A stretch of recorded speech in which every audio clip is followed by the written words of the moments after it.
अस्सलामुअलैकुम व्यूअर्स, क्या हाल चाल है आप सब लोगों का।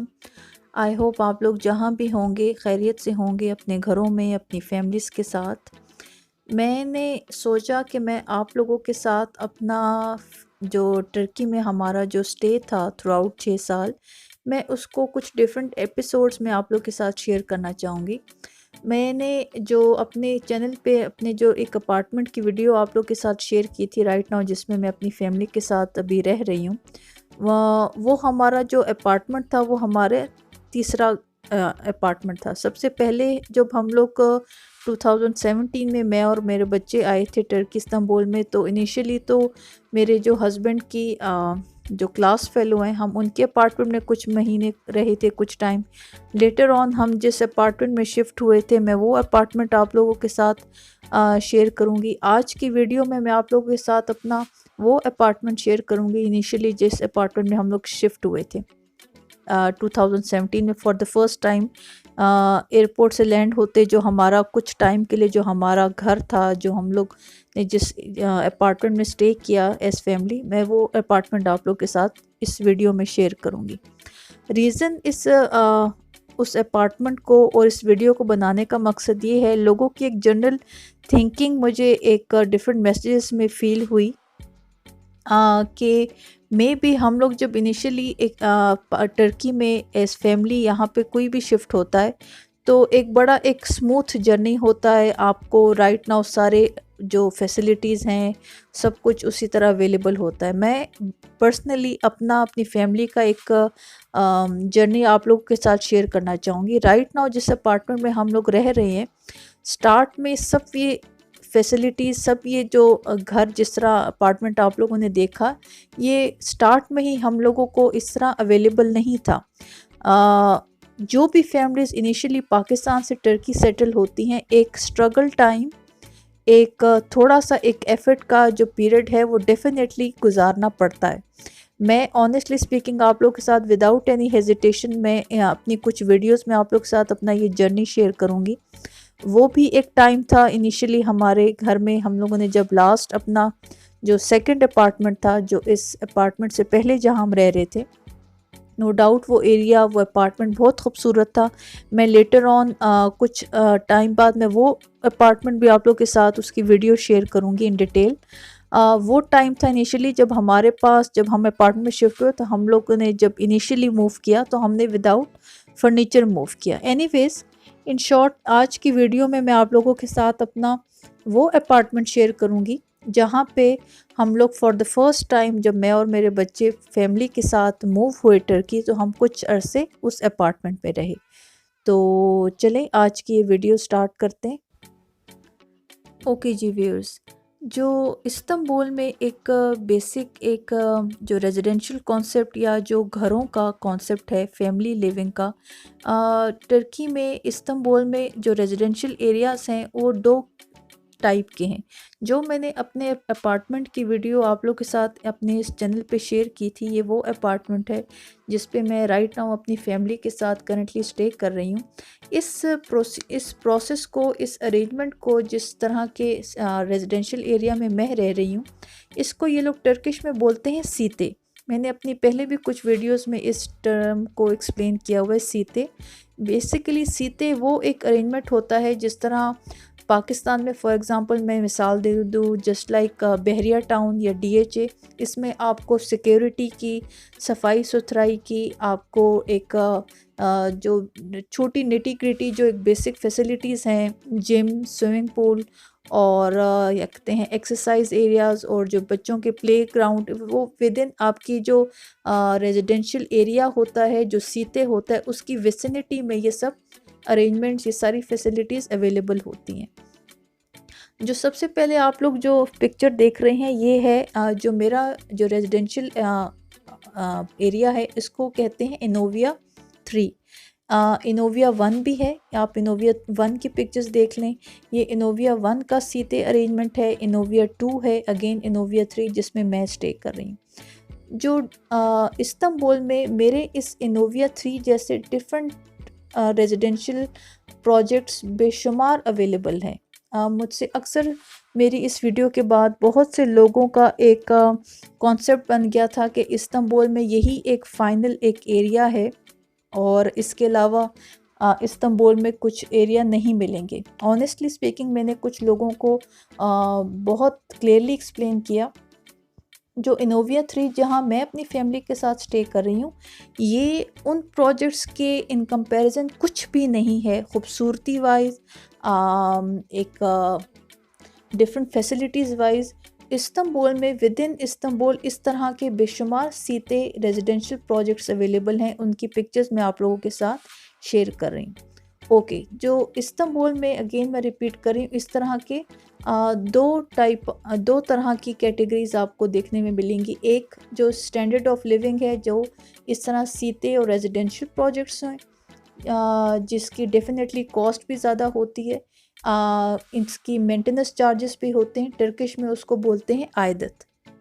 आयदत कहते हैं मेंटेनेंस चार्जेस को। जब आप इन एरियाज़ में रहते हैं तो आपका रेंट सेपरेट होता है, और जो मेंटेनेंस चार्जेस होते हैं, जो आप इस जो सीते अरेंजमेंट है, जो रेजिडेंशियल जो प्रोजेक्ट है, उनके ओनर्स को आप इसके मेंटेनेंस चार्जेस मंथली पे करते हैं। कि ये जो सारी पिक्चर्स आप लोग देख रहे हैं, ये सारे इस्तांबुल के एक रेजिडेंशियल और सीते प्रोजेक्ट्स हैं। इस तरह के जो सीते प्रोजेक्ट्स होते हैं, डेफिनेटली ये कॉस्ट वाइज काफ़ी ज़्यादा हो जाते हैं। जितना ज़्यादा बड़ा एक डिटेल प्रोजेक्ट होगा, डेफिनेटली उसके मेंटेनेंस चार्जेस भी पर मंथ आपको ज़्यादा पे करने पड़ेंगे। मैंने जो अपनी अपार्टमेंट की वीडियो अपने चैनल पे शेयर की थी, लोगों का एक परसेप्शन मुझे ये मिला लोगों का कि इस्तांबुल में सेटल होने के लिए ये एक ऑप्शन है, और अगर वो उस कॉस्ट को मीट नहीं कर सकते तो इस्तांबुल में रहने के और क्या तरीके। ऑनेस्टली स्पीकिंग, अगर मेरे हस्बैंड का दुबई बिज़नेस ना होता और उनको ऑन एंड ऑफ अगर दुबई स्टे ना करना पड़ता, तो हम ये ऑप्शन ऑनेस्टली स्पीकिंग बिल्कुल भी चूज़ ना करते, because definitely per month maintenance charges sometimes काफ़ी डिफ़िकल्ट हो जाता है मैनेज करना। Without any hesitation, it's not easy कि आप इतनी मेंटेनेंस चार्जेस को मीट करें। बात बताने का मकसद ये है कि खाली यही एक कॉन्सेप्ट नहीं है कि इस्तांबुल में यही एक स्टैंडर्ड ऑफ लिविंग है। आज की वीडियो में मैं आप लोग के साथ अपना जो अपार्टमेंट शेयर कर रही हूँ, मैंने स्टार्ट में इस वीडियो के इंट्रो में आप लोगों के साथ मेंशन किया कि ये वो अपार्टमेंट है। इनिशियली जब हम लोग 2017 में एयरपोर्ट से द मोमेंट लैंड किए, तो ये मेरे हस्बैंड की जो क्लास फेलो हैं, ये उनका अपार्टमेंट था। कुछ महीने हम उनके अपार्टमेंट में रहे थे। ये अपार्टमेंट उनका है, वो ये खाली होता है, तो हम कुछ अरसे उस अपार्टमेंट में रहे। आप लोग इस अपार्टमेंट की वीडियो देखिएगा, आप लोगों को एक इंटीरियर वाइज एक आइडिया हो जाएगा कि ऐसा नहीं है कि सीते और जो रेजिडेंशियल प्रोजेक्ट्स हैं, इसके अलावा अगर कोई अपार्टमेंट चूज़ होता है तो वो रहने के लिए एक अप्रोप्रिएट ऑप्शन नहीं है। नॉर्मली अगर आप इस्तांबुल को पिक्चर्स में देखें, तो जो नॉर्मल एक अपार्टमेंट्स और जो बिल्डिंग्स होती हैं टर्की में, इस्तांबुल में, आप लोगों ने कभी उनके रूफ टॉप्स देखे होंगे पिक्चर्स में भी, वो एक ऊपर नीचे एक छतों का कॉन्सेप्ट है। इस्तांबुल में जहाँ एक ऑप्शन एक ये सीते और रेजिडेंशियल प्रोजेक्ट्स हैं जो काफ़ी ज़्यादा एक्सपेंसिव पड़ जाते हैं, दूसरी ऑप्शन इस्तांबुल टर्की में जो एक एवरेज अपार्टमेंट बिल्डिंग होती है, वो मैक्सिमम 4 या 5 स्टोरी या मैक्सिमम 6 स्टोरी एक बिल्डिंग होती है। इसकी पिक्चर्स मैं आप लोगों के साथ शेयर कर रही हूँ, और ये एक एवरेज कॉन्सेप्ट है इस्तांबुल में। लोगों का स्टैंडर्ड ऑफ लिविंग ये है। जो सीते रेजिडेंशियल प्रोजेक्ट्स हैं, ऑनेस्टली स्पीकिंग मेरे नज़दीक इस्तांबुल की आई थिंक सो 20 या 30% एक पॉपुलेशन उस एरियाज़ में रहती है। जो ये अपार्टमेंट्स हैं जो मैं आप लोग के साथ पिक्चर्स में शेयर कर रही हूँ, ऐसा बिल्कुल भी नहीं है कि अगर आप इन अपार्टमेंट्स को पिक करते हैं तो एक स्टैंडर्ड ऑफ लिविंग कॉम्प्रोमाइज़ होता है। आज की वीडियो अब मैं आप लोग के साथ में वो अपना अपार्टमेंट शेयर करूँगी, आप लोगों को इंटीरियर वाइज एक आइडिया हो जाएगा। ये अपार्टमेंट्स जो बिल्डिंग्स होती हैं, अगेन मैं रिपीट करूँ, ये 6 स्टोरी बिल्डिंग्स होती हैं, और आप लोग इनको इस्तांबुल में आप लोगों ने पिक्चर्स में देखा होगा, ये ऊपर नीचे रूफ टॉप्स की एक लुक देती है ऊपर से। ओके जी व्यूअर्स, तो इन पिक्चर्स से आपको काफ़ी ज़्यादा आइडिया हो गया होगा। जो मैंने स्टार्ट में पिक्चर्स आप लोगों के साथ शेयर की, वो सीते रेजिडेंशियल प्रोजेक्ट्स थे। इस्तांबुल में जो different variety of different range के सीते और रेजिडेंशियल प्रोजेक्ट्स अवेलेबल हैं। जितना ज़्यादा बड़ा डिटेल रेजिडेंशियल प्रोजेक्ट होगा, डेफिनेटली उसके मेंटेनेंस चार्जेस भी ज़्यादा होंगे। इसका बेनिफिट ये है कि इन रेजिडेंशियल प्रोजेक्ट्स और सीटीज़ पे आपको डिफरेंट फैसिलिटीज़ अवेलेबल होती हैं, just like gym, swimming pool, बच्चों का प्ले एरिया आपको अपनी विद इन वेसिनिटी अवेलेबल होता है। ये जो सीटी रेजिडेंशियल प्रोजेक्ट्स हैं जहाँ ये बाकी सारी फैसिलिटीज़ अवेलेबल होती हैं, जो मेन एक फैसिलिटी है जिस रीज़न की बेस पर हमने भी एज़ फैमिली फाइनली डिसाइड किया कि हम इन सिटी और रेजिडेंशियल एरियाज़ में सेटल हों। जो रेजिडेंशियल एरियाज़ हैं इनकी सेफ्टी सिक्योरिटी बहुत एफिशिएंट और इफ़ेक्टिव होती है। मेरे हस्बैंड की एक बेसिक एक फ़ियर था कि अगर वो दुबई होते हैं तो मैं और मेरे बच्चे अगर इनिशियली स्टार्ट में अकेले होते और मुझे इनिशियली स्टार्ट में एक लैंग्वेज प्रॉब्लम भी थी, तो कोई ऐसा सेटअप हो जो प्रॉपर एक सेफ्टी सिक्योरिटी दे और किसी किस्म का लेटर ऑन कोई प्रॉब्लम ना हो अगर मेरे हस्बैंड यहाँ टर्की नहीं होते। सो जो मेन रीज़न हमारी एज फैमिली रीज़न थी कि हमने सीधे रेजिडेंशियल एरियाज़ को पिक किया एज़ कम्पेयर टू ये जो बिल्डिंग्स हैं 5 स्टोरी 6 स्टोरी बिल्डिंग्स। ऐसा नहीं है कि इनकी सेफ्टी सिक्योरिटी नहीं होती, पर जो सिटी रेजिडेंशियल एरियाज़ है इनकी जो एक सिक्योरिटी सिस्टम है वो फार मोर इफ़ेक्टिव है रादर जो ये बिल्डिंग्स हैं। ये एक जस्ट एक मेन रीज़न थी जिसकी वजह से हम लोगों ने डिसाइड किया इस फैमिली कि हम सिटी रेजिडेंशियल एरियाज़ में सेटल होंगे।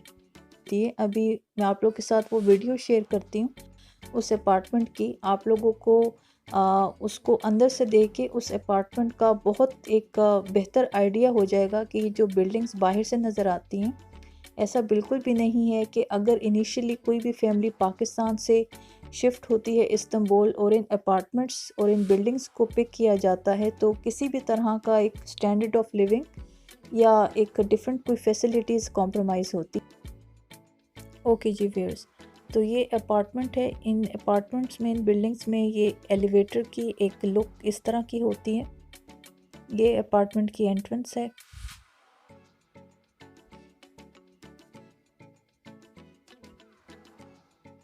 इस अपार्टमेंट के राइट साइड पे मेन डोर के साथ ये किचन है। ये किचन इनका काफ़ी ज़्यादा लंबा और खुला था।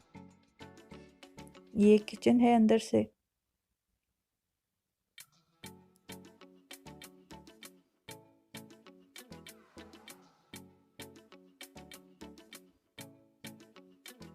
किचन से निकल के ये सामने एक स्ट्रेट कॉरिडोर था।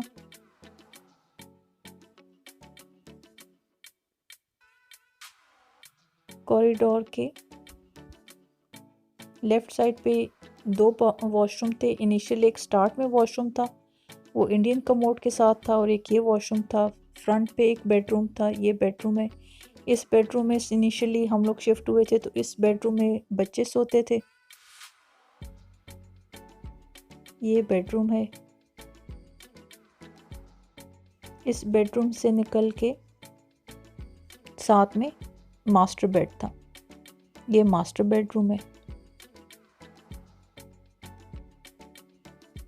अब आप लोग को एक इंटीरियर से आइडिया हो गया होगा कि जो मैंने बिल्डिंग्स आप लोगों को दिखाई 6 स्टोरी 5 स्टोरी बिल्डिंग्स, अगर ये अपार्टमेंट्स चूज़ होते हैं रहने के लिए इनिशियली या जिस तरह भी, तो ऐसा बिल्कुल भी नहीं है कि इन अपार्टमेंट्स में स्टैंडर्ड ऑफ लिविंग या एक फैसिलिटीज़ किसी भी तरह की कॉम्प्रोमाइज़ होती हैं। वुडन फ्लोरिंग हर अपार्टमेंट और हर तरह की बिल्डिंग्स में होता है, ये मस्ट कंपल्सरी है।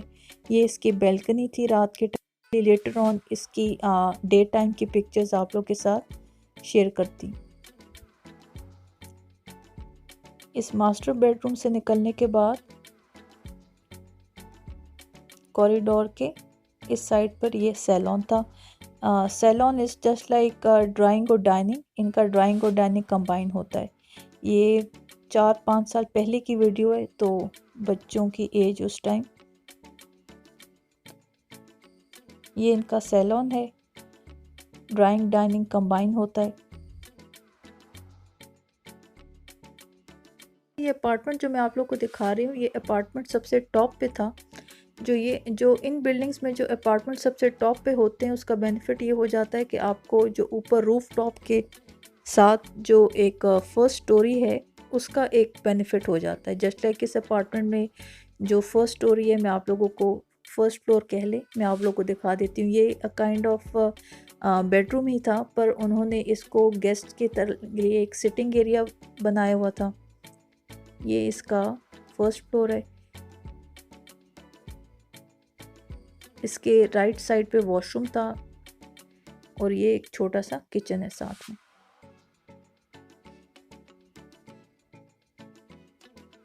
अगेन किचन के साथ बाहर बैल्कनी थी। सो ये अपार्टमेंट, आप आइडिया इसका हो गया होगा कि ये जो अपार्टमेंट जो 6 स्टोरी 5 स्टोरी ये बिल्डिंग्स होती हैं, अगर इन बिल्डिंग्स में अगर हम सबसे टॉप पे अपार्टमेंट सेलेक्ट करते हैं तो उसका बेनिफिट ये होता है कि जो रूफ टॉप का ये छोटा सा जो एरिया है, आपको काइंड ऑफ इसका एक बेनिफिट हो जाता है। काइंड ऑफ ये फर्स्ट फ्लोर एक छोटा सा एक एरिया मिल जाता है। सो इस अपार्टमेंट में इनिशियली हम लोगों ने 4-5 मंथ्स जो इनिशियली हैं वो हमने इस अपार्टमेंट में स्पेंड किए। तो आई होप आप लोग को अपार्टमेंट पसंद आया होगा। जी व्यूअर्स, तो ये अपार्टमेंट था जो इनिशियली हम लोग 2017 में जब अपनी फैमिली के साथ इस्तांबुल फाइनली सेटल हुए, तो ये अपार्टमेंट में हम लोगों ने इनिशियली कुछ टाइम स्पेंड किया जब तक हम लोगों ने ख़ुद का अपार्टमेंट अरेंज नहीं कर लिया। ये इस अपार्टमेंट बिल्डिंग का बाहर से लुक है। ये इस मेन अपार्टमेंट बिल्डिंग की एंट्रेंस है और ये पिक्चर्स से आप लोगों को एक बैल्कनी व्यू से एक आइडिया हो गया होगा कि जो मैं रूफ टॉप्स की बात कर रही थी, कि जो इस्तांबुल में अगर आपने पिक्चर्स में देखा हो, जो एवरेज एक अपार्टमेंट बिल्डिंग्स हैं जो रेजिडेंशियल एक एवरेज रेजिडेंशियल जो एक कॉन्सेप्ट है, एक ऊपर नीचे रूफ टॉप्स होती हैं, यही बिल्डिंग्स हैं। 5 स्टोरी मैक्सिमम 6 स्टोरी ये बिल्डिंग्स होती हैं, अपार्टमेंट बिल्डिंग्स हैं जो बिल्कुल साथ साथ कंस्ट्रक्ट होती हैं। और यही एक बिल्डिंग्स हैं जो एवरेज नॉर्मल जो मोस्टली जो इस्तांबुल की पॉपुलेशन है वो इन्हीं अपार्टमेंट से रहती है। आप लोगों को इंटीरियर से एक आइडिया हो गया होगा इन अपार्टमेंट्स का। ये डिफरेंट पिक्चर्स हैं रूफ टॉप से, बैल्कनी से, कि जो साथ में जो बिल्डिंग्स हैं और जो डिफरेंट एक रूफ टॉप्स हैं उससे एक लुक क्या आती है इस एरिया की। तो ये एरिया एशियन साइड पे था। एशियन साइड पे ये एरिया था सारी गाजी ये एशियन साइड पे था। जी व्यूअर्स, तो प्रीवियस पिक्चर से आप लोगों को आइडिया हो गया कि जो इस अपार्टमेंट का एक रूफ टॉप और बैल्कनी व्यू किस तरह का था। जिस अपार्टमेंट में हम लोगों ने स्टे किया ये 5th फ्लोर पे था। तो ये जो पिक्चर्स हमने ऊपर से ली हैं ये बेसिकली एक इस बिल्डिंग का, इस अपार्टमेंट का एक्सटीरियर है। जहाँ ये गाड़ियाँ खड़ी हैं ये इस बिल्डिंग की, इस अपार्टमेंट की एंट्रेंस है।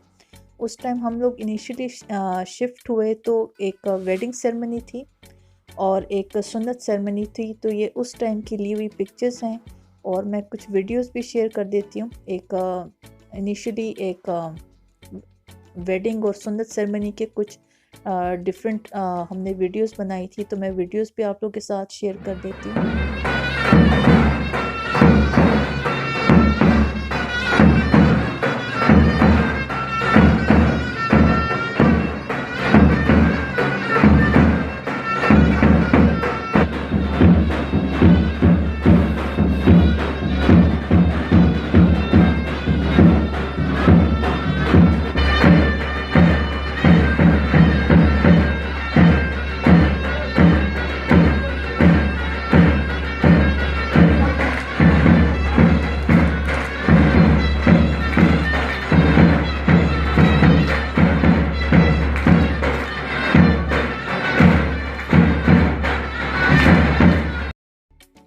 जी व्यूअर्स, तो इनिशियली जब हम लोग पाकिस्तान से सेटल हुए इस्तांबुल में, तो ये उस टाइम की हमारे लिए बड़ी एक नई बात थी। हमने एक टर्किश वेडिंग की हमारी बिल्डिंग में हो रही थी, तो उस टाइम की ली हुई कुछ वीडियोस और पिक्चर्स थी।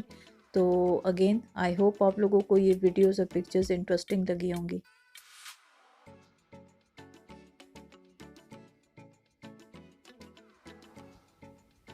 जी व्यूअर्स, जिस तरह मैंने आप लोगों को स्टार्ट में मेंशन किया कि जो सिटी और रेजिडेंशियल प्रोजेक्ट्स थे, जिस तरह उनकी अगर कॉस्ट और मेंटेनेंस चार्जेस बहुत ज़्यादा होते हैं तो उसका बेनिफिट ये होता है कि आपको स्विमिंग पूल और जिम और जो बच्चों का पार्क होता है आपको आपकी विद इन जो एक एरिया होता है, एक विसिनिटी उसमें अवेलेबल होता है। जिस इस अपार्टमेंट की वीडियो और पिक्चर्स अभी मैंने कुछ देर पहले आप लोगों के साथ शेयर की, इस अपार्टमेंट और इस बिल्डिंग से जो ये पार्क था, ये हार्डली 5 या 10 मिनट्स की वॉक पे ये था। जो नॉर्मल इस तरह की बिल्डिंग्स होती हैं इसमें अगर बच्चों का पार्क या प्ले एरिया अगर 5 या 10 मिनट्स की वॉक पे नहीं तो मैक्सिमम 15 या 20 मिनट्स की वॉक पे ये बच्चों के जो प्ले एरिया और पार्क होते हैं ये अवेलेबल होते हैं। दूसरी इंटरेस्टिंग बात मैंने एक नोट की कि इस्तांबुल में जो जितने भी बच्चों के पार्क होते हैं उसका जो जो मटेरियल होता है, जो आइडिया होता है, जो कलर कॉम्बिनेशंस होती हैं वो ऑलमोस्ट सेम होती हैं। राइट नाउ अभी जो आप लोग बच्चों का प्ले एरिया देख रहे हैं या स्लाइड्स और जो जिस तरह का मटेरियल यूज़ हुआ हुआ है ये सेम वही मटेरियल है जो मेरे इनोविया 3 में जो बच्चों का पार्क है। ये बच्चों का प्ले एरिया था। इस प्ले एरिया के साथ जिम की फैसिलिटी भी अवेलेबल थी। एक और बात मैं मेंशन करती चलूँ, जो बच्चों का पार्क होता है यहाँ पर इनिशियली मेरे लिए एक नई बात थी। जो लोग यूके अमेरिका में अगेन रहते हैं उनके लिए बड़ी ये कॉमन सी बात होगी। जो बच्चों का प्ले एरिया होता है इसकी जो प्ले एरिया की जो फ्लोरिंग होती है ये छोटे रबर के कंप्रेस्ड बॉल्स होते हैं, उसके मैट्स बना के ये फ्लोरिंग या पार्क्स की होती है, सो दैट अगर बच्चे खुदा न खास्ता गॉड फॉरबिड गिरते हैं तो उनको किसी किस्म की कोई चोट ना लगे। ये बच्चों का पार्क था। इस बिल्डिंग से जिस अपार्टमेंट की मैंने अभी राइट नाउ आप लोग के साथ वीडियो शेयर की, ये मैक्सिमम 5 या 10 मिनट्स की वॉक पे ये पार्क था और इस पार्क के साथ जो जिम है, जो एक्सरसाइज एरिया है उसकी भी फैसिलिटी अवेलेबल थी। और नॉर्मली एवरेज जो बच्चों के पार्क होते हैं इस्तांबुल में 70-80% बच्चों के पार्क के साथ जो ये छोटा सा एक एक्सरसाइज एरिया होता है बड़ों के लिए, ये डेफिनेटली अवेलेबल होता है। जी व्यूअर्स, तो ये आज की मेरी वीडियो थी। एक्चुअली मैं चाहती थी कि आप लोगों के साथ अपना जो इस्तांबुल में टर्की में जो फैमिली के साथ हमारा थ्रू आउट जो ये प्रोसेस था मैं आप लोगों के साथ शेयर करूं। तो ये वो अपार्टमेंट था इनिशियली जिसमें हम लोग ने कुछ टाइम गुजारा। इसके बाद हम लोग अपने ख़ुद के अपार्टमेंट में शिफ्ट हुए। मैं वो वीडियो भी उस अपार्टमेंट की आप लोग के साथ शेयर करूँगी। सिंसियरली आप लोग को एक आइडिया देना था विद ऑनेस्टी के जो भी फैमिलीज़ पाकिस्तान से अगेन प्लान कर रही हैं इस्तांबुल सेटल होने के लिए, मूव होने के लिए, ज़रूरी नहीं है कि अगर आपने इनिशियली अपनी फैमिली के साथ सेटल होना है तो सीते और रेजिडेंशियल प्रोजेक्ट्स ही फाइनल ऑप्शन है। अगर आप अफोर्ड कर सकते हैं तो ज़रूर, पर जो ये अपार्टमेंट्स हैं जिनकी मैंने राइट नाउ आज आप लोग के साथ पिक्चर्स और वीडियोस शेयर की, ये राइट नाउ ये वो पिक्चर्स हैं अपने हम लोगों ने जो 5 मंथ्स का स्टे था, डिफरेंट रूटीन में कुछ पिक्चर्स हम लेते रहे, ये वो पिक्चर्स हैं। आपको एक आइडिया हो गया कि ये जो अपार्टमेंट्स होते हैं 6 स्टोरी 5 स्टोरी जो ये बिल्डिंग्स होती हैं, इनके जो अपार्टमेंट्स अंदर से हैं ये इंटीरियर किस तरह का होता है। और ऐसा बिल्कुल भी नहीं है कि अगर इन अपार्टमेंट्स को रहने के लिए एज फैमिली पिक किया जाए तो किसी भी तरह का एक स्टैंडर्ड ऑफ लिविंग कॉम्प्रोमाइज़ होता है। सो अगेन आई होप आप लोग को वीडियो पसंद आई होगी। आई जस्ट वांटेड कि मैं आप लोग के साथ अपना ये जर्नी विद ऑनेस्टी और प्रॉपर से एक सिंसेरिटी के साथ शेयर करूं। लेटर ऑन मैं वो भी वीडियो आप लोग के साथ शेयर करूंगी। इस अपार्टमेंट से मूव होने के बाद हम अपने ख़ुद के अपार्टमेंट में सेटल हुए, वो हमारा क्या जर्नी था, इनिशियली हम लोगों को किस किस तरह की डिफरेंट कुछ डिफ़िकल्टीज़ का सामना करना पड़ा, मैं वो भी आप लोग के साथ शेयर करूंगी। रीज़न इस वीडियो को बनाने का मकसद यही है कि आपको लोगों को एक बेसिक आइडिया हो जाए कि एक इस्तांबुल में, एक टर्की में एक स्टैंडर्ड ऑफ लिविंग की क्या डिफरेंट टाइप्स हैं और आप लोगों को आने से पहले एक प्रॉपर आइडिया हो जाए कि किस किस तरह के डिफरेंट रेजिडेंशियल प्रोजेक्ट्स और अपार्टमेंट्स आप लोगों को अवेलेबल हो सकते हैं इस्तांबुल में। तो अगेन आई होप आप लोगों को वीडियो मेरी आज की पसंद आई होगी। और आप लोगों को वीडियो पसंद आई हो, प्लीज़ डू सब्सक्राइब। अपनी फैमिली और फ्रेंड्स के साथ इस वीडियो को ज़रूर शेयर करें। Thank you so much for watching. See you all in my next video. अल्लाह हाफिज़।